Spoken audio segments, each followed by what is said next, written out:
Hi guys, ನಾನಿವತ್ತು 2026ರಲ್ಲಿ ತೆರೆ ಕಂಡಿದ್ದ ಸಾಲ್ಬಾರ್ಡಿ ಅನ್ನುವ ಮರಾಠಿ ಮಿಸ್ಟ್ರಿ ಥ್ರಿಲ್ಲರ್ ಮೂವಿನ ಎಕ್ಸ್ಪ್ಲೇನ್ ಮಾಡ್ತಾ ಇದ್ದೀನಿ. ಒನ್ಲೈನ್ ಸ್ಟೋರಿ ಏನಂದ್ರೆ, ಸಾಲ್ಬಾರ್ಡಿ ಅನ್ನುವ ಗ್ರಾಮದಲ್ಲಿ ಚಿಕ್ಕ ಮಕ್ಕಳು ನಿಗೂಢವಾಗಿ ಕಾಣೆ ಆಗ್ತಾ ಇರ್ತಾರೆ. ಈ ರೀತಿ ಕಾಣೆ ಆಗೋ ಮಕ್ಕಳ ಡೆಡ್ ಬಾಡಿ ಕೆರೆನಲ್ಲಿ ಸಿಗ್ತಾ ಇರುತ್ತೆ. ಈ ಕೇಸ್ನ ಇನ್ವೆಸ್ಟಿಗೇಷನ್ ಮಾಡೋಕೆ ಸ್ಟಾರ್ಟ್ ಮಾಡಿದ್ದ ಪೊಲೀಸ್ನವರು ಮಿಸ್ಟ್ರಿನ ಕ್ರ್ಯಾಕ್ ಮಾಡ್ತಾರ. ಹಾಗೇನೆ ಈ ಊರಲ್ಲಿ ನಿಧಿ ಇದೆ ಅನ್ನುವ ಸುದ್ದಿ ಹರಿದಾಡ್ತಾ ಇರೋದ್ರಿಂದ ಆ ನಿಧಿನ ತೆಗಿಯೋಕೆ ಯಾರಾದ್ರೂ ಮಕ್ಕಳನ್ನ ಬಲಿ ಕೊಡ್ತಾ ಇದ್ದಾರಾ ಅನ್ನುವ ಡೌಟ್ ಕೂಡ ಶುರುವಾಗುತ್ತೆ. ಕ್ಲೈಮ್ಯಾಕ್ಸ್ ನಲ್ಲಿ ಸಖತ್ತಾಗಿರೋ ಟ್ವಿಸ್ಟ್ ಕೊಡ್ತಾರೆ. ಮೂವಿ ಸ್ಟಾರ್ಟಿಂಗ್ ನಲ್ಲಿ ಮನೋರಮಾ ಅನ್ನುವ ಪೊಲೀಸ್ ಅಧಿಕಾರಿನ ತೋರಿಸ್ತಾರೆ. ಅವರು ಒಂದು ಹಳೆ ಬಿಲ್ಡಿಂಗ್ ಹತ್ರ ನಿಂತ್ಕೊಂಡಿದ್ದಾರೆ. ಆ ಬಿಲ್ಡಿಂಗ್ ಒಳಗಡೆ ಏನ್ ನಡೀತಾ ಇದೆ ಅಂದ್ರೆ, ಮಾಸ್ಕ್ ಹಾಕಿರೋ ಸ್ಟ್ರೇಂಜರ್ ಚಿಕ್ಕ ಹುಡುಗನ್ನ ಕಿಡ್ನಾಪ್ ಮಾಡಿ ಕಟ್ ಹಾಕಿದ್ದಾನೆ. ಆ ಹುಡುಗ ಅಳ್ತಾ ಇದ್ದಾನೆ, ನಾನ್ ಮನೆಗ್ ಹೋಗ್ಬೇಕು, ಅಪ್ಪ ಅಮ್ಮ ಹುಡುಕ್ತಾ ಇರ್ತಾರೆ ಅಂತ. ಈ ವ್ಯಕ್ತಿಯ ವಾಯ್ಸ್ ತುಂಬಾನೇ ವಿಚಿತ್ರವಾಗಿದೆ.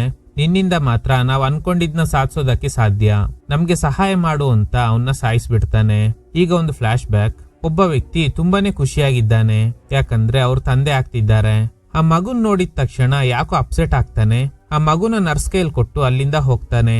ಮೇ ಬಿ ಗಂಡು ಮಗು ಹುಟ್ಟಬೇಕು ಅನ್ಕೊಂಡಿದ್ರು ಅನ್ಸುತ್ತೆ. ಹೆಣ್ಮಗು ಹುಟ್ಟಿದ್ರಿಂದ ಬೇಜಾರ್ ಮಾಡ್ಕೊಂಡಿರ್ಬೋದು. ಪ್ರೆಸೆಂಟ್ ನಲ್ಲಿ ಒಂದು ಬಸ್ ಬರ್ತಿರೋದ್ನ ತೋರಿಸ್ತಾರೆ. ಆ ಬಸ್ ನಲ್ಲಿ ಒಬ್ರು ಮೇಸ್ಟ್ರ್ ಇದ್ದಾರೆ. ಬಸ್ ಸ್ಟಾಪ್ ಅಲ್ಲಿ ಬಸ್ ನಿಲ್ದೆ ಹೋಗ್ತಿರೋದ್ ನೋಡಿ, ನಾನು ಸಾಲ್ಬಾರ್ಡಿಗೆ ಹೋಗ್ಬೇಕು, ಗಾಡಿ ನಿಲ್ಸಿ ಅಂತ. ಕಂಡಕ್ಟರ್ ಕೇಳ್ತಾನೆ, ಸಾಲ್ಬಾರ್ಡಿ ಕಡೆ ಯಾಕೆ ಹೋಗ್ತಾ ಇದ್ದೀರಾ? ನಿಧಿ ಏನಾದ್ರೂ ತೆಗಿಬೇಕು ಅನ್ಕೊಂಡಿದ್ದೀರಾ? ಏನು ನಿಧಿನ ಅಂತ ಮೇಸ್ಟ್ರು ಸರ್ಪ್ರೈಸ್ ಆಗ್ತಾರೆ. ಹೌದು ಸ್ವಾಮಿ, ತುಂಬಾ ವರ್ಷಗಳ ಹಿಂದೆ ತುಂಬಾ ನಿಧಿಗಳನ್ನ ಈ ಊರಲ್ಲಿ ಹೂತಿಟ್ಟಿದ್ದಾರಂತೆ. ಅವುಗಳನ್ನ ಭೂತ ಕಾವಲು ಕಾಯ್ತಿರೋದಾಗಿ ಮಾತಾಡ್ಕೋತಾ ಇದ್ದಾರೆ. ಕಾಮನ್ ಆಗಿ ಬಸ್ ಸ್ಟಾಪ್ ಅಲ್ಲಿ ಗಾಡಿ ನಿಲ್ಲಲ್ಲ. ನೀವ್ಯಾಕೆ ಇಲ್ಲಿಗೆ ಬಂದಿದ್ದೀರಾ? ನಾನೇ ಹೊಸದಾಗಿ ಬಂದಿರೋ ಮೇಸ್ಟ್ರು. ಸರಿ, ಇಲ್ಲಿಂದ ಸ್ವಲ್ಪ ದೂರ ನಡೆದ್ರೆ ಆ ಊರ್ ಸಿಗುತ್ತೆ ಅಂತ ಒಂದು ಕಡೆ ಬಸ್ ನಿಲ್ಲಿಸ್ತಾರೆ. ನೆಕ್ಸ್ಟ್ ಸಾಲ್ಬಾರ್ಡಿ ಗ್ರಾಮದ ಅಧ್ಯಕ್ಷರನ್ನ ತೋರಿಸ್ತಾರೆ. ಹೆಸರು ಗಣಪತಿ. ಹಾಗೇನೆ ಉಪಾಧ್ಯಕ್ಷ ಕೂಡ ಇದ್ದಾನೆ, ಹೆಸರು ಮುಕುಂದ್ ಅಂತ. ಮೇಸ್ಟ್ರನ್ನ ಊರಿನ ಜನರಿಗೆ ಪರಿಚಯ ಮಾಡ್ತಾರೆ. ಅಧ್ಯಕ್ಷ ಹಾಗೇನೆ ಉಪಾಧ್ಯಕ್ಷನಿಗೆ ಒಬ್ಬರನ್ನ ಕಂಡ್ರೆ ಇನ್ನೊಬ್ರಿಗೆ ಆಗಲ್ಲ. ಮುಕುಂದ್ಗೆ ಅಧ್ಯಕ್ಷ ಆಗ್ಬೇಕು ಅನ್ನೋ ಆಸೆ. ಆದ್ರೆ ಗಣಪತಿ ದೊಡ್ಡ ವ್ಯಕ್ತಿಗಳಿಗೆ ಹಣ ಕೊಟ್ಟು ಅಧ್ಯಕ್ಷರ ಪದವಿನ ತಗೊಂಡಿದ್ದಾರೆ ಅನ್ನೋ ಆರೋಪನೂ ಇದೆ. ಅದಕ್ಕೆ ಇವನಿಗೆ ಅವ್ರನ್ನ ಕಂಡ್ರೆ ಆಗಲ್ಲ. ಇವರು ಜಾನ್, ಈ ಊರಿನ ಚರ್ಚ್ ಫಾದರ್. ಇವರು ಸೇಟು, ಜ್ಯುವೆಲ್ರಿ ಶಾಪ್ ನ ಓನರ್. ಇವ್ರ ಹೆಸರು ಜೋಶಿ. ಊರಲ್ಲಿ ತಬಲಾ ಕ್ಲಾಸ್ ನಡೆಸ್ತಾ ಇದ್ದಾರೆ. ತುಂಬಾ ಜನ ಮಕ್ಕಳು ಇವ್ರ ಹತ್ರ ಪ್ರಾಕ್ಟೀಸ್ಗೆ ಹೋಗ್ತಾರೆ. ರಾತ್ರಿ ಊರಿನ ಮುಖ್ಯಸ್ಥರೆಲ್ಲ ಸೇರಿ ಮೇಸ್ಟ್ರಿಗೆ ಪಾರ್ಟಿ ಕೊಡ್ತಾರೆ. ಎಲ್ರು ಅವ್ರಗಳ ಬಿಸ್ನೆಸ್ ಬಗ್ಗೆ ಡಿಸ್ಕಸ್ ಮಾಡ್ತಾ ಇದ್ದಾರೆ. ಮೇಸ್ಟ್ರ್ ಕೇಳ್ತಾರೆ, ನಾನು ಊರಿಗೆ ಬರುವಾಗ ಬಸ್ ಕಂಡಕ್ಟರ್ ಹೇಳ್ದ, ಯಾವ್ದೋ ನಿಧಿ ಬಗ್ಗೆ ಹೇಳ್ತಿದ್ದ, ಅದೇನ್ ನಿಜಾನ? ಒಬ್ರು ಅದೆಲ್ಲ ಗಾಳಿ ಸುದ್ದಿ ಅಂತ ಹೇಳಿದ್ರೆ, ಇನ್ನೊಬ್ರು ಇಲ್ಲ ಇಲ್ಲ ಅದು ನಿಜ, ನಾನು ಕೂಡ ಅದ್ರ ಬಗ್ಗೆ ಕೇಳಿದ್ದೀನಿ, ಊರಲ್ಲಿ ನಿಧಿ ಇರೋದು ಸತ್ಯ ಅಂತೆ. ಸರಿ, ಹಾಗಾದ್ರೆ ನಾವು ಅಂಗಡಿ ಮುಚ್ಚಿ ನಿಧಿನ ಹುಡ್ಕೋಣ ಅಂತ ಎಲ್ರು ತಮಾಷೆ ಮಾಡ್ತಾರೆ. ಕಟ್ ಮಾಡಿದ್ರೆ ಒಬ್ಬ ಹುಡುಗ ಟಿವಿ ನೋಡ್ತಾ ಇದ್ದಾನೆ. ಅವ್ರ ಅಮ್ಮ ಹೇಳ್ತಾರೆ, ನಿಮ್ಮಪ್ಪ ಸಂಗೀತ ಕಾರ್ಯಕ್ರಮ ನೋಡೋಕೆ ಹೋಗಿದ್ದಾರೆ, ನೀನೋಗಿ ಅವ್ರನ್ನ ಕರ್ಕೊಂಡ್ ಬಾ ಅಂತ. ಹೋಗೋ ದಾರಿಲಿ ಇವನಿಗೆ ವಿಚಿತ್ರ ಶಬ್ದಗಳೆಲ್ಲ ಕೇಳಿಸ್ತಾ ಇದೆ. ಭಯದಲ್ಲೇ ಹೇಗೂ ಅವ್ರ ಅಪ್ಪ ಇರೋ ಜಾಗಕ್ಕೆ ಬರ್ತಾನೆ. ಅಮ್ಮ ಗರಂ ಆಗಿದ್ದಾರೆ, ಬೇಗ ಬಾ, ಅವಳ್ದು ಇದ್ದಿದ್ದೆ ಬಿಡು, ಪ್ರೋಗ್ರಾಮ್ ಮುಗಿದ್ಮೇಲೆ ಬರ್ತೀನಿ, ನೀನ್ ಹೋಗು. ಈ ಹುಡುಗ ಹೋಗ್ತಾ ಇರುವಾಗ ಮತ್ತೆ ಅದೇ ಶಬ್ದ. ಸಡನ್ ಆಗಿ ಯಾರೋ ಬಂದಂಗೆ ಫೀಲ್ ಆಗುತ್ತೆ. ಟಾರ್ಚ್ ಮಾತ್ರ ರೋಡಲ್ಲಿ ಬಿದ್ದಿದೆ. ಆ ಹುಡುಗನ್ನ ಯಾರೋ ಕಿಡ್ನಾಪ್ ಮಾಡ್ಬಿಡ್ತಾರೆ. ಈ ಹುಡುಗನ್ನ ಕೂಡ ಸ್ಟಾರ್ಟಿಂಗ್ ನಲ್ಲಿ ತೋರಿಸಿದ್ದ ಅದೇ ವ್ಯಕ್ತಿನೇ ಕಿಡ್ನಾಪ್ ಮಾಡಿರೋದು. ಮನೆಯಲ್ಲಿ ಅಪ್ಪ ಅಮ್ಮ ಹುಡುಕ್ತಾ ಇರ್ತಾರೆ. ನಾನು ಹೋಗ್ತೀನಿ ಅಂದಾಗ ಈ ವ್ಯಕ್ತಿ ಇವನ್ನ ಕಿಡ್ನಾಪ್ ಮಾಡಿರೋದಕ್ಕೆ ಕಾರಣ ಏನು ಅಂತ ಹೇಳ್ತಾರೆ. ನರಬಲಿ ಕೊಡ್ತಾ ಇರೋ ಈ ಬಿಲ್ಡಿಂಗ್ ಕೆಳಗಡೆನೆ ನಿಧಿ ಇದೆಯಂತೆ. ಅದನ್ನ ಒಂದು ಭೂತ ಕಾವಲು ಕಾಯ್ತಾ ಇದೆ. ಆ ನಿಧಿನ ತೆಗಿಬೇಕಂದ್ರೆ ಆ ಭೂತಕ್ಕೆ ಬಲಿ ಕೊಡ್ಬೇಕಂತೆ. ಟೋಟಲ್ 8 ಬಲಿ ಕೊಡ್ಬೇಕು. ಸೊ 8 ಬಲಿ ಕೊಟ್ರೆ ಮಾತ್ರ ನಿಧಿನ ತೆಗಿಯಕ್ ಸಾಧ್ಯ. ನೀನು 3ನೇ ಬಲಿ, ಸ್ವಲ್ಪ ಸೈಲೆಂಟ್ ಆಗಿರು ಅಂತ ಹುಡುಗನ್ನ ಕೂಡ ಸಾಯಿಸ್ಬಿಡ್ತಾರೆ. ನೆಕ್ಸ್ಟ್ ಒಬ್ಳು ಕೆರೆಯಲ್ಲಿ ಸ್ನಾನ ಮಾಡ್ತಾ ಇರುವಾಗ ನೀರಲ್ಲಿ ಡೆಡ್ ಬಾಡಿ ತೇಲ್ತಾ ಇರೋದ್ ನೋಡಿ ಇವಳಿಗೆ ಶಾಕ್ ಆಗುತ್ತೆ. ನಿನ್ನೆ ರಾತ್ರಿ ಕಿಡ್ನಾಪ್ ಆಗಿದ್ದ ಅಲ್ವಾ, ಆ ಹುಡುಗನ್ ಬಾಡಿನೇ ನೀರಲ್ಲಿ ತೇಲ್ತಾ ಇರೋದು. ಪೊಲೀಸ್ಗೆ ಇನ್ಫಾರ್ಮ್ ಮಾಡಿದ್ರಿಂದ ಸ್ಪಾಟಿಗೆ ಬರ್ತಾರೆ. ಆ ಹುಡುಗನ್ ಮುಖದ ಸ್ಕಿನ್ ಎಲ್ಲ ರಿಮೂವ್ ಆಗಿದೆ. ಅವ್ನ್ ಶರ್ಟ್ ನೋಡಿ ಅವ್ರ ಅಪ್ಪ ಅಮ್ಮ ಐಡೆಂಟಿಫೈ ಮಾಡ್ತಾರೆ, ಇದು ನಮ್ ಮಗನೇ ಅಂತ. ಸದ್ಯಕ್ಕೆ ಈ ಕೇಸ್ನ ಹ್ಯಾಂಡಲ್ ಮಾಡ್ತಾ ಇರೋದು ಕಾಂಬ್ಳೆ ಅನ್ನುವ SI. ಊರಿನ ಜನ ರೊಚ್ಚಿಗೆ ಹೇಳ್ತಾರೆ, ಈ ಹುಡುಗ ಸೇರಿ 3 ಜನ ಹುಡುಗರು ಇದೇ ತರನೇ ಕೊಲೆ ಆಗಿದ್ದಾರೆ. ನೀವೆಲ್ಲ ಏನ್ ಮಾಡ್ತಾ ಇದ್ದೀರಾ? ಇಲ್ಲಿ ತನಕ ಈ ಮಿಸ್ಟ್ರಿನ ಸಾಲ್ವ್ ಮಾಡೇ ಇಲ್ಲ ಅಂತ. ಕಳೆದ 3 ತಿಂಗಳಲ್ಲಿ ತಿಂಗಳಿಗೆ ಒಬ್ಬೊಬ್ರು ಇದೇ ತರನೇ ಕೊಲೆ ಆಗಿದ್ದಾರೆ. ನೆಕ್ಸ್ಟ್ ಈ ಊರಲ್ಲಿ ಹೆಣಗಳನ್ನ ಸುಡೋಕೆ ಅಂತ ಒಬ್ಬ ವ್ಯಕ್ತಿ ಇದ್ದಾನೆ, ಹೆಸರು ಪಿಂಪ್ಳಿಯ. ಊರಲ್ಲೊಂದು ಸಾವಾಗಿದೆ. ಬೇಕಾಗಿರೋ ವಸ್ತುಗಳನ್ನೆಲ್ಲ ತಗೊಂಡು ನನ್ ಜೊತೆಲ್ ಬಾ ಅಂತ. ಇವ್ರಿಗೆ ಶಾಕ್ ಆಗುತ್ತೆ. ಆ ಚಿಕ್ಕ ಹುಡುಗ ಹೇಗ್ ತೀರ್ಕೊಂಡ? ಅದೇನೋ ಗೊತ್ತಿಲ್ಲ.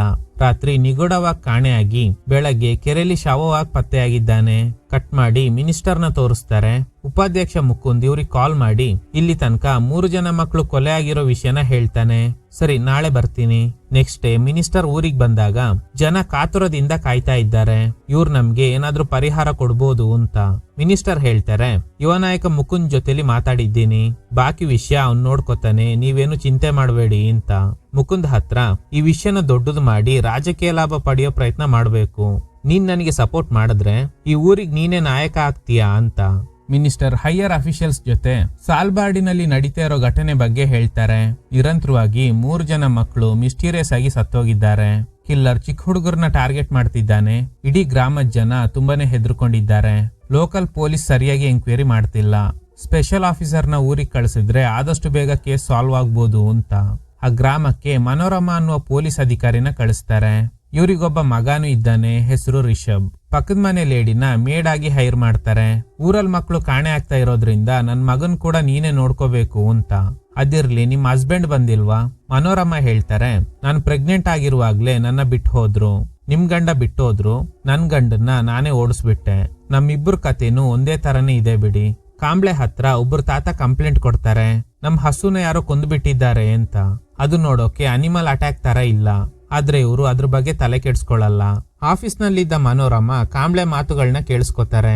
ಈಗ್ಲೇ ಇವ್ರಿಗೆ ಗೊತ್ತಾಗುತ್ತೆ ಯಾಕೆ ಇಷ್ಟು ದಿನ ಆದ್ರೂ ಈ ಕೊಲೆ ಪ್ರಕರಣ ಸಾಲ್ವ್ ಆಗಿಲ್ಲ ಅಂತ. ಯಾಕಂದ್ರೆ ಈ ಕಾಂಬ್ಳೆ ಇಲ್ಲಿ ತನಕ ಯಾವುದೇ ಕೇಸ್ನ ಕೂಡ ಸರಿಯಾಗಿ ಇನ್ವೆಸ್ಟಿಗೇಷನ್ ಮಾಡಿಲ್ಲ. ಇಲ್ಲಿ ತನಕ ತೀರ್ಕೊಂಡಿರೋ ಮಕ್ಕಳ ಡೀಟೇಲ್ಸ್ ನ ಚೆಕ್ ಮಾಡ್ತಾರೆ. ನೆಕ್ಸ್ಟ್ ಡೇ ಇಂದಾನೆ ಮನೋರಮಾ ಎಂಕ್ವೈರಿ ಶುರು ಮಾಡ್ತಾರೆ. ಇನ್ನು ರಿಷಬ್ ಹಾಗೇನೆ ಮೇಡ್ ಅವ್ರ ಮಗ ಆಟ ಆಡ್ತಾ ಇದ್ದಾರೆ. ಆಗ ರಿಷಬ್ ಅಲೆಕ್ಸಾನ ಪರಿಚಯ ಮಾಡ್ತಾನೆ. ಅಲೆಕ್ಸಾ ಅನ್ನೋದು ಅಮೆಜಾನ್ ನ ಒಂದು ಪ್ರಾಡಕ್ಟ್. ಅದೊಂದು ವಾಯ್ಸ್ ಅಸಿಸ್ಟೆಂಟ್. ಅದ್ರ ಹತ್ರ ಹಾಡೇಳು ಅಂದ್ರೆ ಹಾಡೇಳುತ್ತೆ. ಮೂವಿ ಸಾಂಗ್ಸ್ ನ ಪ್ಲೇ ಮಾಡೋಕೆ ಹೇಳಿದ್ರೆ ಅದನ್ನ ಕೂಡ ಮಾಡುತ್ತೆ. ಸಮ್ಟೈಮ್ಸ್ ನಾವು ಏನನ್ನಾದ್ರೂ ರೆಕಾರ್ಡ್ ಮಾಡಿ ನಮ್ಗೆ ಬೇಕಾದಾಗ ಪ್ಲೇ ಮಾಡೋಕೆ ಹೇಳಿದ್ರೆ ಅದನ್ನೇ ಪ್ಲೇ ಮಾಡುತ್ತೆ. ಇನ್ನು ರೀಸೆಂಟ್ಲಿ ಸತ್ತೋಗಿರೋ ಮಕ್ಕಳಲ್ಲಿ ಇವ್ರ ಮಗ ಕೂಡ ಒಬ್ಬ. ಮಗ ಇಲ್ಲ ಅನ್ನೋ ನೋವಲ್ಲಿ ಸಿಕ್ಕಾಪಟ್ಟೆ ಕುಡಿತಾ ಇದ್ದಾರೆ. ಮನೋರಮಾ ತುಂಬಾನೇ ಫೋಕಸ್ಡ್ ಆಗಿ ಇನ್ವೆಸ್ಟಿಗೇಷನ್ ಮಾಡ್ತಾರೆ. ಮಕ್ಕಳೆಲ್ಲ ಯಾವ ಪ್ಯಾಟರ್ನ್ ನಲ್ಲಿ ತೀರ್ಕೊಂಡಿದ್ದಾರೆ, ಯಾವ ಜಾಗದಿಂದ ಕಾಣೆ ಆಗಿದ್ದಾರೆ ಅಂತೆಲ್ಲ ತಿಳ್ಕೊಳ್ಳೋ ಪ್ರಯತ್ನ ಮಾಡ್ತಾ ಇದ್ದಾರೆ. ಈ ಮಕ್ಕಳನ್ನೆಲ್ಲ ಬಲಿ ಕೊಡ್ತಿರೋ ಗ್ಯಾಂಗ್ ಅಲ್ಲಿ ಒಟ್ಟು 4 ಜನ ಇದ್ದಾರೆ. ಒಬ್ಬ ಲೀಡರ್, ಅವನು ಆ ಬಿಲ್ಡಿಂಗ್ ಒಳಗಡೆನೆ ಇದ್ದಾನೆ. ಅವನ್ ಮುಖಕ್ಕೆ ಅನಿಮಲ್ ಮಾಸ್ಕ್ ಹಾಕೊಂಡಿದ್ದಾನೆ. ಇವನ್ ಕೈ ಕೆಳಗಡೆ 3 ಜನ ಕೆಲಸ ಮಾಡ್ತಾ ಇದ್ದಾರೆ. ಇವರು ಕೂಡ ಮುಖಕ್ಕೆ ಮಾಸ್ಕ್ ಹಾಕೊಂಡಿರೋದ್ರಿಂದ ಆ 4 ಜನ ಯಾರು ಅಂತ ಗೊತ್ತಿಲ್ಲ. ನಿಧಿನ ಕಾಯ್ತಾ ಇರೋ ಭೂತಕ್ಕೆ 8 ಬಲಿ ಕೊಟ್ರೆ ಮಾತ್ರ ನಿಧಿ ಸಿಗುತ್ತೆ ಅಂತ ಈ ಗ್ರಾಮದಲ್ಲಿರೋ ಮಕ್ಕಳನ್ನ ಕಿಡ್ನಾಪ್ ಮಾಡಿ ಬಲಿ ಕೊಡ್ತಾ ಇದ್ದಾರೆ. ಈಗ ಮನೋರಮಾ ಒಬ್ಬ ವ್ಯಕ್ತಿನ ಮೀಟ್ ಆಗಿ ವಿಚಾರಣೆ ಮಾಡ್ತಾರೆ. ಇವ್ರ ಮಗ ಕೂಡ ರೀಸೆಂಟ್ಲಿ ಸತ್ತೋಗಿದ್ದಾನೆ. ಆದ್ರೆ ಇವರಿಗೆ ಪೊಲೀಸ್ ಮೇಲೆ ನಂಬಿಕೆ ಇಲ್ಲ. ಅದಕ್ಕೆ ತುಂಬಾನೇ ರೂಡ್ ಆಗಿ ನಡ್ಕೋತಾರೆ. ಈಗ ಮನೋರಮಾ ಅವ್ರಿಗೆ ಸಮಾಧಾನ ಮಾಡಿ ಏನ್ ನಡೀತು ಹೇಳಿ ಅಂದಾಗ, ನಾನು ಇದಕ್ಕೂ ಮುಂಚೆ ಹೇಳಕ್ ಟ್ರೈ ಮಾಡಿದಾಗ ಈ ಕಾಂಬ್ಳೆ ಅದನ್ನ ಕೇಳಕ್ ರೆಡಿನೇ ಇರ್ಲಿಲ್ಲ. ಅದಕ್ಕೆ ನನಗೆ ಪೊಲೀಸ್ ಡಿಪಾರ್ಟ್ಮೆಂಟ್ ಮೇಲೆ ನಂಬಿಕೆ ಇಲ್ಲ. ಅಂದ್ರೂನು ನೀವು ಕೇಳ್ತಾ ಇರೋದ್ರಿಂದ ಹೇಳ್ತೀನಿ, ಕೇಳಿಸ್ಕೊಳ್ಳಿ. ಇವರೆಲ್ಲ ಅವನು ನೀರಲ್ಲಿ ಮುಳುಗಿ ಸತ್ತೋದ ಅನ್ಕೊಂಡು ಸರಿಯಾಗಿ ಇನ್ವೆಸ್ಟಿಗೇಷನ್ ಮಾಡಿಲ್ಲ.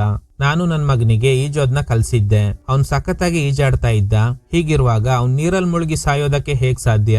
ಅವನ್ನ ಯಾರೋ ಕೊಲೆ ಮಾಡಿ ನೀರಲ್ಲಿ ಬಿಸಾಡಿದ್ದಾರೆ. ಸರಿ, ನಿಮ್ ಮಗ ಹೇಗ್ ಕಾಣೆ ಆದ? ಆ ದಿನ ಎಂದಿನಂತೆ ಕೆಲಸ ಮುಗಿಸಿ ಹೊರಟಿದ್ದೆ. ಫ್ರೆಂಡ್ಸ್ ಕುಡಿಯಕ್ ಕರೆದ್ರು. ನಾನ್ ಹೇಳ್ದೆ, ನನ್ ಮಗ ಆಲ್ರೆಡಿ ಸ್ಕೂಲಿಂದ ಬಂದಿರ್ತಾನೆ, ಮನೆ ಕೀ ಬೇರೆ ನನ್ನ ಹತ್ರನೇ ಇದೆ, ನಾನ್ ಹೋಗ್ಬೇಕು ಅಂತ. ಆದ್ರೆ ಅವರು ಫೋರ್ಸ್ ಮಾಡಿ ಕುಡಿಯಕ್ ಕೇಳಿದ್ರು. ಈ ಗ್ಯಾಪ್ ನಲ್ಲಿ ಆಲ್ರೆಡಿ ಸ್ಕೂಲಿಂದ ಮನೆ ಹತ್ರ ಬಂದಿದ್ದ ಮಗ ತಂದೆನ ಹುಡ್ಕೊಂಡು ಊರಿಡೀ ಸುತ್ತಾಡಿದ್ದಾನೆ. ಕೊನೆಗೆ ರಾತ್ರಿ ಸಮಯ ವಾಪಸ್ ಮನೆ ಕಡೆ ಬರ್ತಾ ಇರುವಾಗ ನಿಗೂಢವಾಗಿ ಕಾಣೆಯಾಗಿ ನೆಕ್ಸ್ಟ್ ಡೇ ಅವ್ನ್ ಡೆಡ್ ಬಾಡಿ ಕೆರೆಯಲ್ಲಿ ಸಿಕ್ಕಿರುತ್ತೆ. ಇದೇ ಪ್ಯಾಟರ್ನ್ ನಲ್ಲೇ ನಿರಂತರವಾಗಿ ಮಕ್ಕಳು ಸಾವಾಗ್ತಾ ಇದೆ. ಹೀಗೆ ಮಕ್ಕಳನ್ನ ಕಳ್ಕೊಂಡಿರೋ ಮತ್ತಷ್ಟು ಪೇರೆಂಟ್ಸ್ ನ ಭೇಟಿಯಾಗಿ ಎಂಕ್ವೈರಿ ಮಾಡ್ತಾರೆ. ನೆಕ್ಸ್ಟ್ ಆ ಬಿಲ್ಡಿಂಗ್ ತೋರಿಸ್ತಾರೆ. ಮಕ್ಕಳನ್ನ ಬಲಿ ಕೊಡ್ತಿರೋ ಆ ಲೀಡರ್ ಹೊರಗಡೆ ಬಂದು ಸ್ಲೇಟ್ ಅಲ್ಲಿ 8 ಅಂತ ಬರೀತಾನೆ. ಅಂದ್ರೆ ಇನ್ನು 8 ಬಲಿ ಕೊಡ್ಬೇಕು ಅಂತ. ಈ ಕಡೆ ಮನೋರಮಾ ಅಸಿಸ್ಟೆಂಟ್ ನ ಕೇಳ್ತಾರೆ, ಈ 3 ಜನರ ಸಾವಲ್ಲಿ ಏನಾದ್ರೂ ಕಾಮನ್ ಲಿಂಕ್ ಇದೆಯಾ ನೋಡ್ಬೇಕು. ಅದು ನಮ್ಗೆ ಗೊತ್ತಾದ್ರೆ ಕಿಲ್ಲರ್ನ ಹುಡ್ಕೋಕೆ ಒಂದು ದಾರಿ ಸಿಗುತ್ತೆ ಅಂತ. ಕಾಂಬ್ಳೆ ಹೇಳ್ತಾರೆ, ಅದನ್ನೆಲ್ಲ ನಾವು ಚೆಕ್ ಮಾಡಿ ನೋಡಿದ್ದೀವಿ, ಆದ್ರೆ ಯಾವುದೇ ಲೀಡ್ ಸಿಕ್ಕಿಲ್ಲ ಅಂತ. ಟ್ರಿಗರ್ ಆಗಿದ್ದ ಮನೋರಮಾ, ನಿಮ್ ಇನ್ವೆಸ್ಟಿಗೇಷನ್ ಹೇಗಿತ್ತು ಅಂತ ಕೇಸ್ ಫೈಲ್ ನ ನೋಡಿದ್ರೇನೆ ಗೊತ್ತಾಗುತ್ತೆ. ಕೇಸ್ ನ ಕ್ಲೋಸ್ ಮಾಡೋಕೆ ಏನ್ ಮಾಡ್ಬೇಕು ಅದನ್ನ ಮಾತ್ರ ಮಾಡಿದ್ದೀರಾ, ಕಿಲ್ಲರ್ನ ಕಂಡು ಹಿಡಿಯೋಕೆ ಟ್ರೈ ಮಾಡಿಲ್ಲ. ನಿಮ್ಮಂತವ್ರೆಲ್ಲ ಯಾಕೆ ಡಿಪಾರ್ಟ್ಮೆಂಟ್ ಅಲ್ಲಿ ಇದ್ದೀರಾ ಅಂತ ಸರಿಯಾಗಿ ಬೈತಾರೆ. ಇನ್ನೊಬ್ಬ ಅಸಿಸ್ಟೆಂಟ್ ಹೇಳ್ತಾರೆ, ನೀವು ಕೇಳಿದ್ರಿ ಅಲ್ವಾ ಆ ಮಕ್ಕಳ ಸಾವಲ್ಲಿ ಕಾಮನ್ ಪಾಯಿಂಟ್ ಏನು ಅಂತ? ಆ 3 ಜನ ಮಕ್ಕಳ ಡೆಡ್ ಬಾಡಿ ಸಿಕ್ಕಿದ್ದು ಕೆರೆನಲ್ಲಿ. 3 ಜನ ಸತ್ತಿರೋದು ಸೇಮ್ ಪ್ಯಾಟರ್ನ್ ನಲ್ಲೇ. ಅಂದ್ರೆ ಒಂದೇ ವ್ಯಕ್ತಿನೇ ಆ 3 ಮಕ್ಕಳನ್ನ ಕೊಂದಿರ್ಬೋದು ಅಂತ. ಆದ್ರೆ ಮೋಟಿವ್ ಏನು ಅಂತ ಇವ್ರಿಗೆ ಗೊತ್ತಾಗ್ತಾ ಇಲ್ಲ. ಮೇ ಬಿ ಮಾಟ ಮಂತ್ರಕ್ಕೆ ಸಂಬಂಧಪಟ್ಟಂತೆ ಈ ಮಕ್ಕಳು ಸಾವಾಗ್ತಾ ಇದೆಯಾ ಅನ್ನೋ ಡೌಟ್ ಶುರುವಾಗುತ್ತೆ. ನೆಕ್ಸ್ಟ್ ಮನೋರಮ ಈ ಊರಿನ ಮುಖ್ಯಸ್ಥರನ್ನೆಲ್ಲ ಭೇಟಿಯಾಗಿ ಈ ಊರಲ್ಲಿ ಅಥವಾ ಪಕ್ಕದ ಊರಲ್ಲಿ ಬ್ಲ್ಯಾಕ್ ಮ್ಯಾಜಿಕ್ ಯಾರಾದ್ರೂ ಮಾಡ್ತಾ ಇದ್ದಾರಾ, ಯಾಕಂದ್ರೆ ಸತ್ತಿರೋ ಮಕ್ಕಳಿಗೂ ಬ್ಲ್ಯಾಕ್ ಮ್ಯಾಜಿಕ್ ಏನೋ ಲಿಂಕ್ ಇರೋ ತರ ನಮ್ಗೆ ಅನ್ನಿಸ್ತಾ ಇದೆ. ಮೇಡಮ್, ಈ ಊರಲ್ಲಿ ಆತರ ಮಾಟ ಮಂತ್ರ ಎಲ್ಲ ಯಾರು ಮಾಡಲ್ಲ, ಇಲ್ಲಿರೋರೆಲ್ಲ ಚೆನ್ನಾಗಿ ಓದ್ಕೊಂಡಿದ್ದಾರೆ. ನೀವು ಮಾಟ ಮಂತ್ರ ಅಂತ ವದಂತಿ ಹಬ್ಸಿದ್ರೆ ನಮ್ಮ ಊರಿಗೆ ಕೆಟ್ಟ ಹೆಸರು ಬರುತ್ತೆ ಅಂತ. ಜನ ಮಾತಾಡ್ಕೋತಾ ಇರೋ ಪ್ರಕಾರ ಈ ಮಕ್ಕಳಿಗೆ ಈಜೋಕ್ ಬರಲ್ಲ, ಕೆರೆಲ್ ಸ್ನಾನ ಮಾಡೋಕೆ ಹೋಗಿ ಸಾಯ್ತಿದ್ದಾರೆ ಅಂತ. ರಾತ್ರಿ ಊರಿನ ಮುಖ್ಯಸ್ಥರೆಲ್ಲ ಒಂದ್ ಕಡೆ ಸೇರಿ ಕುಡಿದು ಜಾಲಿ ಮಾಡ್ತಾ ಇದ್ದಾರೆ. ಆಗ ಮೇಷ್ಟ್ರಲ್ಲಿಗೆ ಬಂದು, ಊರಲ್ಲಿ ಮಕ್ಕಳು ಸಾವಾಗ್ತಾ ಇದೆ, ನೀವು ನೋಡಿದ್ರೆ ಆರಾಮಾಗಿ ಕುಡಿತಾ ಇದ್ದೀರಾ, ನಾವು ಕೂಡ ಹೋರಾಟ ಮಾಡಿ ಪೊಲೀಸ್ ಡಿಪಾರ್ಟ್ಮೆಂಟ್ ಮೇಲೆ ಪ್ರೆಷರ್ ಹಾಕ್ಬೇಕು, ಯಾಕಂದ್ರೆ ಅವರು ಈ ಊರಲ್ಲಿ ಮಾಟ ಮಂತ್ರ ಮಾಡ್ತಿದ್ದಾರೆ ಅಂತ ವದಂತಿ ಹಬ್ಸ್ತಾ ಇರೋದ್ರಿಂದ ಈ ಊರಿಗೆ ಕೆಟ್ಟ ಹೆಸರು ಬರ್ತಿದೆ ಅಂತ. ನೆಕ್ಸ್ಟ್ ಏನೇ ಜನ ಎಲ್ಲ ಸೇರಿ ಪೊಲೀಸ್ ವಿರುದ್ಧ ಹೋರಾಟ ಮಾಡ್ತಾರೆ. ಇದನ್ನೆಲ್ಲ ಮನೋರಮ ಕೂಡ ಅಬ್ಸರ್ವ್ ಮಾಡ್ತಾರೆ. ಇನ್ನು ಈ ಮೇಷ್ಟ್ರು ತುಂಬಾನೇ ಸ್ಟ್ರಿಕ್ಟ್. ಕ್ಲಾಸಲ್ಲಿ ಒಬ್ಬ ಕಾಪಿ ಹೊಡಿತಾ ಇರೋದ್ ನೋಡಿ ಅವನಿಗೆ ವಾರ್ನ್ ಮಾಡ್ತಾರೆ. ಕ್ಲಾಸ್ ಮುಗಿದ ಮೇಲೆ ಒಬ್ಬ ಹುಡುಗ ಮಾತ್ರ ಸ್ವಲ್ಪ ಹೊತ್ತು ಆಟ ಆಡಿ ಆಮೇಲೆ ಹೋಗೋಣ ಅಂತ ಹುಡುಗರ ಜೊತೆಲಿ ಆಟ ಆಡಕ್ ಶುರು ಮಾಡ್ತಾನೆ. ಆಮೇಲೆ ಲೇಟಾಗಿ ಮನೆಗೆ ಹೋಗ್ತಾ ಇರುವಾಗ ನಿಗೂಢವಾಗಿ ಕಾಣೆ ಆಗ್ತಾನೆ. ಅವನ್ ಬ್ಯಾಗ್ ಮಾತ್ರ ರೋಡಲ್ಲಿ ಬಿದ್ದಿದೆ. ಆಕ್ಚುಲಿ ಕಾಣೆ ಆಗಿರೋದು ಜ್ಯುವೆಲ್ರಿ ಶಾಪ್ ಓನರ್ನ ಮಗ. ಅವ್ರ ಹೆಂಡತಿ ಬಂದು ಕಾಣೆ ಆಗಿರೋ ವಿಷಯನ ಹೇಳ್ತಾರೆ. ತಕ್ಷಣ ಪೊಲೀಸ್ ಸ್ಟೇಷನ್ಗೆ ಹೋಗಿ ಮಿಸ್ಸಿಂಗ್ ಕಂಪ್ಲೇಂಟ್ ಫೈಲ್ ಮಾಡ್ತಾರೆ. ಮನೋರಮ ತಕ್ಷಣ ಇನ್ವೆಸ್ಟಿಗೇಷನ್ ಸ್ಟಾರ್ಟ್ ಮಾಡ್ತಾರೆ. ಫಸ್ಟ್ ಮೇಸ್ಟ್ರನ್ನ ಭೇಟಿಯಾಗಿ ಬೇರೆ ಹುಡುಗರ ತರಾನೇ ಆ ಹುಡುಗ ಕೂಡ ಸ್ಕೂಲ್ ಬಿಟ್ಟ ಮೇಲೆ ಹೋದ್ನಾ ಅಂತ ಕೇಳ್ತಾರೆ. ಹೌದು, ಅವನು 4 ಗಂಟೆಗೆನೆ ಹೊರಟೋದ. ಎಷ್ಟೇ ಹುಡುಕಿದ್ರು ಅವನು ಸಿಗೋದೇ ಇಲ್ಲ. ಊರೆಲ್ಲ ವಿಚಾರಿಸಿದಾಗ ಫಾದರ್ ಹೇಳ್ತಾರೆ, ನಾನು ಚರ್ಚಲ್ಲಿದ್ದಾಗ ಆ ಹುಡುಗ ಹೋಗಿದ್ನ ನೋಡ್ದೆ, ಅವ್ರ ಮನೆ ಕಡೆನೆ ಹೊರಟಿದ್ದ ಅಂತ. ಎಲ್ಲಾ ಬಾಡೀಸ್ ಕೆರೆನಲ್ಲೇ ಸಿಗ್ತಾ ಇರೋದ್ರಿಂದ ಅಲ್ಲೋಗಿ ಸರ್ಚ್ ಮಾಡೋಣ ಅಂತ ಹೋಗ್ತಾ ಇರುವಾಗ ದಾರಿನಲ್ಲೇ ಪಿಂಪ್ಳಿ ಅವ್ರ ಮನೆ ಇದೆ. ಅವನ್ನ ಭೇಟಿಯಾಗಿ ಈ ಕಡೆನೆ ಕೆರೆಗೆ ಹೋಗ್ಬೇಕು ಅಲ್ವಾ, ಯಾರಾದ್ರೂ ಹುಡುಗ ಈ ಕಡೆ ಹೋಗಿದ್ನ ನೋಡಿದ್ರ? ಯಾರೋ ಹೋದ್ರು, ಆದ್ರೆ ಹೋಗಿದ್ದು ಚಿಕ್ಕ ಹುಡುಗನ ಅಂತ ಗೊತ್ತಿಲ್ಲ, ನಾನ್ ಸರಿಯಾಗಿ ನೋಡಿಲ್ಲ. 4 ಗಂಟೆಗೆ ಯಾರೋ ಈ ಕಡೆ ಹೋದ್ರು ಅಂತ. ಕೆರೆ ಹತ್ರ ಹೋಗಿ ಹುಡುಕ್ತಾ ಇರುವಾಗ ಒಂದು ಕಾಲ್ ಬರುತ್ತೆ. ಒಂದು ಮರದಲ್ಲಿ ಸೋನು ಬಾಡಿನ ನೇತ್ ಹಾಕಿದ್ದಾರೆ ಅಂತ. ಅಲ್ಲೋಗ್ ಬಾಡಿನ ನೋಡಿ ಇವ್ರಿಗೆಲ್ಲ ಗಾಬರಿ ಆಗುತ್ತೆ. ಮನೋರಮ ಹೇಳ್ತಾರೆ, ಇಷ್ಟು ದಿನ ನಾವು ಒಬ್ನೇ ಕಿಲ್ಲರ್ ಅಂತ ಅನ್ಕೊಂಡಿದ್ವಿ. ಒಬ್ಬ ಹುಡುಗನ್ನ ಕಿಡ್ನಾಪ್ ಮಾಡಿ ಸಾಯಿಸಿದ್ಮೇಲೆ ಮರದ ಮೇಲೆ ನೇತ್ ಹಾಕಿದ್ದಾನೆ ಅಂದ್ರೆ ಒಬ್ಬನ ಕೈಯಿಂದ ಇಷ್ಟೆಲ್ಲ ಸಾಧ್ಯ ಇಲ್ಲ. 2-3 ಜನ ಸೇರಿನೇ ಇದನ್ನೆಲ್ಲ ಮಾಡ್ತಾ ಇದ್ದಾರೆ. ಊರಿನ ಜನ ಮತ್ತೆ ಪ್ರೊಟೆಸ್ಟ್ ಮಾಡ್ತಾರೆ. ಮತ್ತೊಂದು ಸಾವಾಗಿದೆ, ಪೊಲೀಸ್ನವರು ಸರಿಯಾಗಿ ಇನ್ವೆಸ್ಟಿಗೇಷನ್ ಮಾಡ್ತಿಲ್ಲ ಅಂತ. ಮೀಡಿಯಾದವರು ಕೂಡ ಟಾಪಿಕ್ ನ ಕವರ್ ಮಾಡ್ತಿರೋದ್ರಿಂದ ಈ ವಿಷಯ ದೊಡ್ಡದಾಗಿ ಸೀನಿಯರ್ ಆಫೀಸರ್ ಮನೋರಮ ಅವ್ರನ್ನ ಭೇಟಿ ಆಗ್ತಾರೆ. 4 ತಿಂಗಳಲ್ಲಿ 4 ಕೊಲೆ ನಡೆದಿದೆ, ಯಾಕೆ ಇನ್ನು ಕಿಲ್ಲರ್ನ ಕಂಡು ಹಿಡಿಯೋಕಾಗಿಲ್ಲ? ಮನೋರಮ ಹೇಳ್ತಾರೆ, ಸರ್ ನನಗೆ ಅನ್ನಿಸ್ತಾ ಇದೆ ಈ ಕೊಲೆಗಳಿಗೂ ಬ್ಲ್ಯಾಕ್ ಮ್ಯಾಜಿಕ್ ಏನೋ ಸಂಬಂಧ ಇದೆ ಅನ್ಸುತ್ತೆ. ಆದ್ರೆ ಫರ್ದರ್ ಎಂಕ್ವೈರಿಗೆ ಈ ಊರಿನ ಜನ ನಮ್ಗೆ ಸಪೋರ್ಟ್ ಮಾಡ್ತಾ ಇಲ್ಲ, ನಮ್ ವಿರುದ್ಧನೇ ಹೋರಾಟ ಮಾಡ್ತಿದ್ದಾರೆ ಅಂತ. ಓಕೆ, ನಿಮ್ಗೆ ಯಾರ ಮೇಲಾದ್ರೂ ಡೌಟ್ ಇದೆಯಾ? ಎಸ್ ಸರ್ ಇದೆ, ಒಂದು ಲಿಸ್ಟ್ ರೆಡಿ ಮಾಡಿ ಕೊಡ್ತೀನಿ. ರಾತ್ರಿ ಮನೋರಮ ಹತ್ರ ಮೇಡ್ 2 ದಿನ ರಜೆ ಕೇಳ್ತಾರೆ. ಯಾಕಂದ್ರೆ ಸದ್ಯದಲ್ಲೇ ಅಶ್ವಿನ್ ಪೌರ್ಣಮಿ ಇದೆಯಂತೆ, 3 ದಿನ ಜಾತ್ರೆ ಇರುತ್ತೆ, ನಾನು ಜಾತ್ರೆಗೆ ಹೋಗ್ಬೇಕು ಅಂತ. ಆಗ್ಲೇ ಮನೋರಮಗೆ ಒಂದು ವಿಷಯ ಸ್ಟ್ರೈಕ್ ಆಗುತ್ತೆ. ಕ್ಯಾಲೆಂಡರ್ ತಗೊಂಡು ಸ್ಟೇಷನ್ಗೆ ಬರ್ತಾರೆ. ಅಸಿಸ್ಟೆಂಟ್ ಕೈಗೆ ಕ್ಯಾಲೆಂಡರ್ ಕೊಟ್ಟು ಪ್ರತಿಯೊಂದು ಕೇಸ್ ಬಗ್ಗೆನೂ ನಾನು ಎಕ್ಸ್ಪ್ಲೈನ್ ಮಾಡ್ತೀನಿ, ಆ ಡೇಟ್ ನ ಕರೆಕ್ಟ್ ಆಗಿ ಮಾರ್ಕ್ ಮಾಡಿ. ಈಗ 4 ಕೇಸ್ನ ಡೇಟ್ ಮಾರ್ಕ್ ಮಾಡ್ತಾರೆ. ಮಕ್ಕಳು ಕೊಲೆ ಆಗಿರೋ ಹಿಂದಿನ ದಿನ ಏನಾದ್ರೂ ವಿಶೇಷತೆ ಇದೆಯಾ ಅಂತ ಚೆಕ್ ಮಾಡೋದಕ್ಕೆ ಹೇಳ್ತಾರೆ. ಪ್ರತಿ ಕೊಲೆ ನಡೆದಿರೋ ಹಿಂದಿನ ದಿನ ಪೌರ್ಣಮಿ ಅನ್ನೋದು ಗೊತ್ತಾಗುತ್ತೆ. ಸೊ ಪೌರ್ಣಮಿ ದಿನನೇ ಕಿಲ್ಲರ್ ಹುಡುಗರ್ನ ಟಾರ್ಗೆಟ್ ಮಾಡ್ತಿದ್ದಾನೆ. ಕಾಂಬ್ಳೆ ಹೇಳ್ತಾರೆ, ನೆಕ್ಸ್ಟ್ ಪೌರ್ಣಮಿ ಇನ್ನು 3 ದಿನದಲ್ಲಿ ಬರ್ತಾ ಇದೆ, ಅದೇ ದಿನನೇ ಜಾತ್ರೆ ಬೇರೆ ಇದೆ. ಆ ಜಾತ್ರೆನಲ್ಲಿ ಅವನು ಮಕ್ಕಳನ್ನ ಟಾರ್ಗೆಟ್ ಮಾಡಬಹುದು, ನಾವು ಟ್ರ್ಯಾಪ್ ಸೆಟ್ ಮಾಡಿ ಅವನ್ನ ಹಿಡಿಬೇಕು ಅಂತ. ಅಸಿಸ್ಟೆಂಟ್ ಹೇಳ್ತಾರೆ, ಇಡೀ ಗ್ರಾಮದ ಜನನೇ ಜಾತ್ರೆನಲ್ಲಿ ಇರ್ತಾರೆ, ಜನರಿಗೂ ಪ್ರೊಟೆಕ್ಷನ್ ಕೊಡ್ಬೇಕು, ಜೊತೆಗೆ ಕಿಲ್ಲರ್ನ ಕಂಡು ಹಿಡಿಯೋದು ತುಂಬಾನೇ ಕಷ್ಟ ಆಗುತ್ತೆ ಅಂತ. ಆಗ ಮನೋರಮ, ನಮ್ಗೆ ಬೇರೆ ದಾರಿ ಇಲ್ಲ, ಹೇಗಾದ್ರೂ ಕಿಲ್ಲರ್ನ ಕಂಡು ಹಿಡಿಲೇಬೇಕು. ಮೇಡ್ ರಜೆ ತಗೊಂಡಿರೋದ್ರಿಂದ ರಿಷಬ್ನ ಬೇರೊಬ್ರು ಮನೇಲಿ ಬಿಟ್ಟು ಇವರು ಡ್ಯೂಟಿಗೆ ಹೋಗ್ತಾರೆ. ಈ ಕಡೆ ಬ್ಲ್ಯಾಕ್ ಮ್ಯಾಜಿಕ್ ಮಾಡೋರ್ನ ತೋರಿಸ್ತಾರೆ. ಲೀಡರ್ ಹೇಳ್ತಾನೆ, ನಿಧಿನ ಕಾಯ್ತಾ ಇರೋ ಭೂತ ಬಾಕಿ ಇರೋ ಬಲಿ ಇವತ್ತೇ ಕೊಡ್ಬೇಕು ಅಂತ ಕೇಳ್ತಾ ಇದೆ. ಇವತ್ತು ಜಾತ್ರೆ ಇರೋದ್ರಿಂದ ನಮ್ಗೆ ಇದೇ ಒಳ್ಳೆ ಅವಕಾಶ, ಜನರೆಲ್ಲ ಜಾತ್ರೆಲಿ ಇರ್ತಾರೆ, ಹೇಗಾದ್ರೂ 4 ಜನ ಮಕ್ಕಳನ್ನ ಎತ್ಕೊಂಡ್ ಬನ್ನಿ ಅಂತ. ಜಾತ್ರೆಲಿರುವಾಗ ಮನೋರಮಗೆ ಒಂದು ಮಾಹಿತಿ ಸಿಗುತ್ತೆ.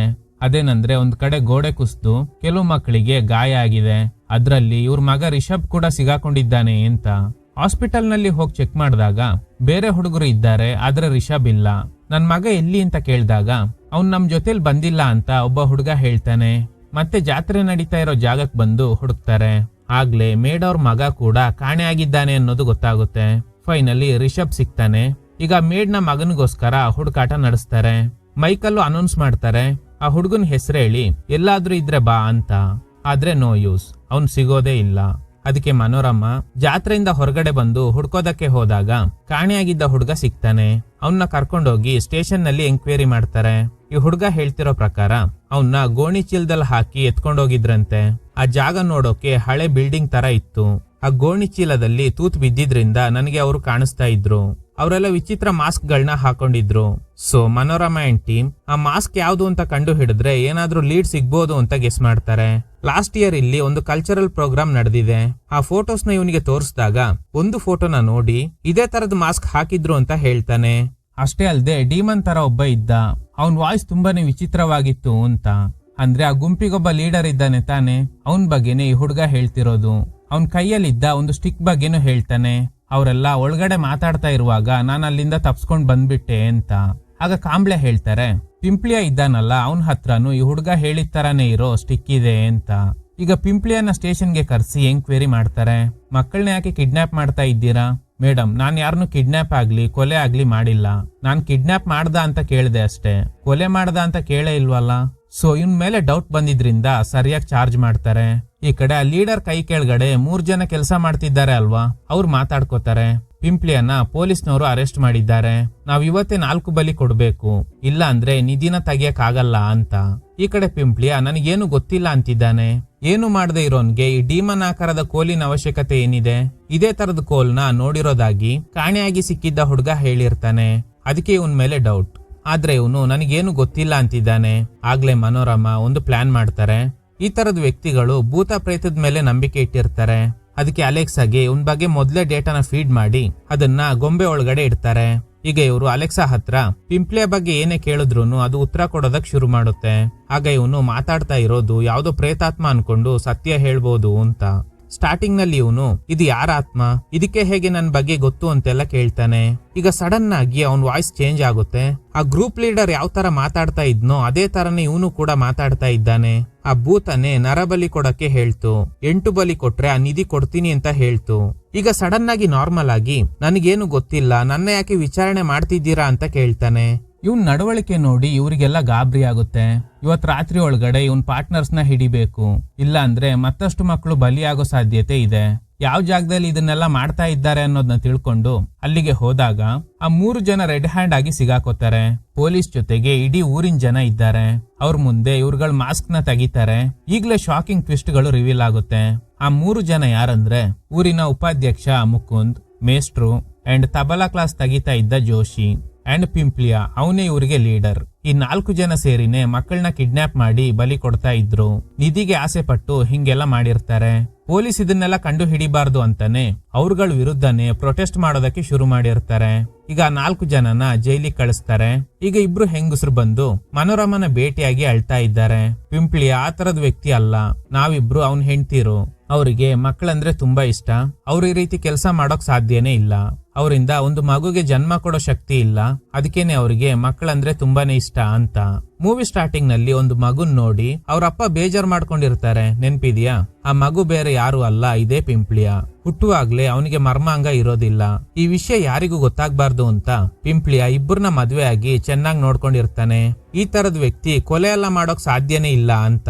ಈಗ ಮನೋರಮ ಸ್ಟೇಷನ್ಗೆ ಹೋದಾಗ ಪಿಂಪ್ಲಿಯ ಹೇಳ್ತಾನೆ, ನೀವು ತಪ್ಪು ಮಾಡ್ಬಿಟ್ರಿ ಮೇಡಮ್. ನಿಧಿನ ಕಾವಲು ಕಾಯ್ತಾ ಇರೋ ಭೂತ ನನ್ನ ಹತ್ರ 8 ಬಲಿ ಕೇಳಿತ್ತು. ನಾನು 4 ಬಲಿ ಕೊಟ್ಟಿದ್ದೆ. ಇನ್ನು ಬಾಕಿ ಉಳಿದಿರೋ 4 ಬಲಿನ ಕೊಡ್ಬೇಕು. ಆದ್ರೆ ನೀವು ತಡೆದ್ಬಿಟ್ರಿ. ಇನ್ಮೇಲೆ ಆ ಭೂತನ ನಮ್ಮಿಂದ ಕಂಟ್ರೋಲ್ ಮಾಡಕ್ ಆಗಲ್ಲ ಅಂತ. ಇವನ್ ಹೀಗೆ ಹೇಳಿದ ತಕ್ಷಣ ಪಿಂಪ್ಲಿಯ ಸೇರಿದಂತೆ ಆ 3 ಜನರ ಕಣ್ಣೆಲ್ಲ ಕೆಂಪಾಗಿ ಸತ್ತೋಗ್ತಾರೆ.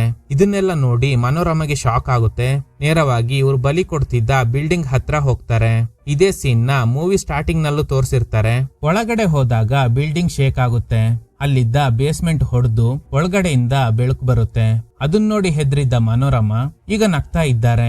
ಅಂದ್ರೆ ಆ ಭೂತ ಈಗ ಇವ್ರ ಮೇಲೂ ಸೇರ್ಕೊಂಡು ನಿಧಿ ಆಸೆ ತೋರಿಸ್ತಾ ಇದೆ. ಇದೇ ತರನೇ ಪಿಂಪ್ಲಿಯನ್ನ ಕಂಟ್ರೋಲ್ ಮಾಡಿ ಮಕ್ಕಳನ್ನ ಬಲಿ ಕೊಡೋ ತರ ಮಾಡಿತ್ತು. ಸೊ ಈಗ ಮನೋರಮಗೆ ಕೂಡ ನಿಧಿ ಆಸೆ ಶುರುವಾಗಿದೆ. ಈಗ ಅವರು ಆ ಭೂತದ ಕಂಟ್ರೋಲ್ ನಲ್ಲಿ ಇದ್ದಾರೆ. ಪಾರ್ಟ್ 2ಗೆ ಲೀಡ್ ಕೊಟ್ಟು ಈ ಮೂವಿನ ಎಂಡ್ ಮಾಡ್ತಾರೆ. Okay guys, thanks for watching. ಈ ತರದ ಥ್ರಿಲ್ಲಿಂಗ್ ವಿಡಿಯೋಗಳಿಗಾಗಿ ನಮ್ಮ ಸಿನಿಮಾ ಫ್ಯಾಕ್ಟ್ಸ್ ಚಾನಲ್ ನ ತಪ್ಪದೆ ಸಬ್ಸ್ಕ್ರೈಬ್ ಮಾಡಿ, ಪಕ್ಕದಲ್ಲಿರೋ ಬೆಲ್ ಐಕಾನ್ ನ ಪ್ರೆಸ್ ಮಾಡಿ ಆಲ್ ನೋಟಿಫಿಕೇಶನ್ ಗಳನ್ನ ಆನ್ ಮಾಡಿ ಇಟ್ಕೊಳ್ಳಿ.